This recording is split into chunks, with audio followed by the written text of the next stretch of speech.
Sagudo tuya nu vive dewe. Ba na jodo lobo na hekle nuwe. Kabe na grand lina nuwe. No tu ana ida la meodie. Loto lobo na se. Kwa ba do rasanta. Kame mime. Ba na khode ba ma na se de betue. Mina hanudo. Josué 14 verset 12. Emi munado. Bonami so kame ikungba elo esi akpagbe mau mavavo donu mi gbenegbe yo. Do asera na kivilewa do fine. Boto hoda da hoe eme a hoholele dole do fine. Nu mau mavavo ko sihu. Do kwa mi nponwo. Una ito si esi. Le mau mavavo do gwe ami. Nundido mau ton a inkbon khome.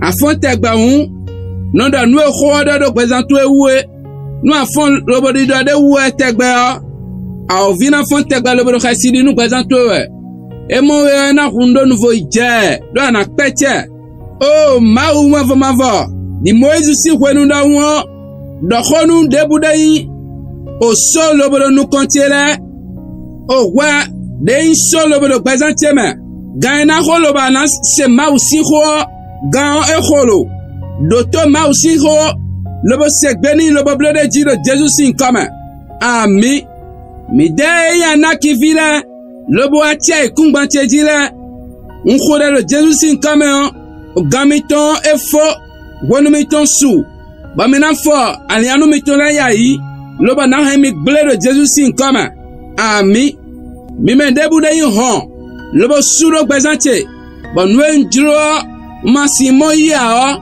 Egbedi on khoda le Jésus Christ sin comme dans mini be mini sian lidinmi un gba mi po mato lo meton po un fo mi sin lobo dia renouveau lobo na ze nou ba ande o le Jésus sin comme ami di Jericho sin to adun mi dela debude do tabi a hoho debude lele domi lobo dali glonomi adon kuna bia kigo chemewo Eya mumi ya hi lo Jesus sin kama. Agbale metonu don mu lobo funfun mi ya hi. Lo Jesus sin kama nkhoda de. Ami. Ma udonu no gbazantu eme on. Kenta tule na baliko. Ye na buali. Lobo na nawe agbon lobo nwe itu ebe estian lo le o. Anamoten lobo beye. Dokwe itu le amoten lobo beye.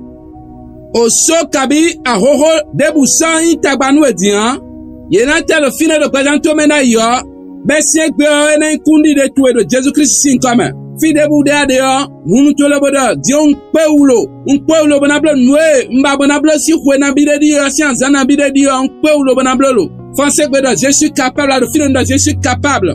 Nou an di ndo, mina peu bessie gbe yo, abonne wade nou siano, le bon je suis capable, en commentaire. Le bon manu me yin wanale, me abado, yede suniton dia nou bola mene sedo ye. Le Jésus sin comme vendredi est là ni a zande noué le banana 600 de présentome le Jésus sin comme fifa a plonton foi do le clave do le kezi abima no ani le boleko ami